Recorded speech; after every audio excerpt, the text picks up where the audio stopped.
प्रतिदिनं किश्चित् विशेषणं सन्ति अत एव अद्यतनः दिनविशेषः कथ्यते सिद्धिः। परमपूज्य रामगिरी महाराज पुण्यतिथी झिरपवाडी तटरक्षण 3। धन्यवाद।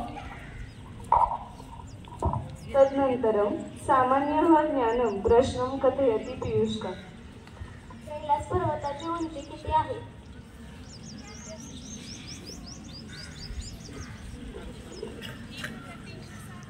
बरोबर 3360 किलोमीटर।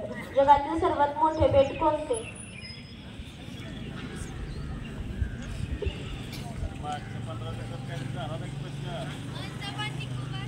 बरोबर अंदमान आणि निकोबार। अद्यतनस्य अंगसंभाषणस्य प्रस्तुति कुर्वन्ति धनश्री तेजश्री। धनश्री मम उत्पीठिकायां सर्वविकीर्णम् अस्ति। किम् अभवत्? मम लेखनी अङ्कनी मापिका च स्वस्थाने न सन्ति। क्षम्यताम् इदम् इच्छामि। धन्यवाद।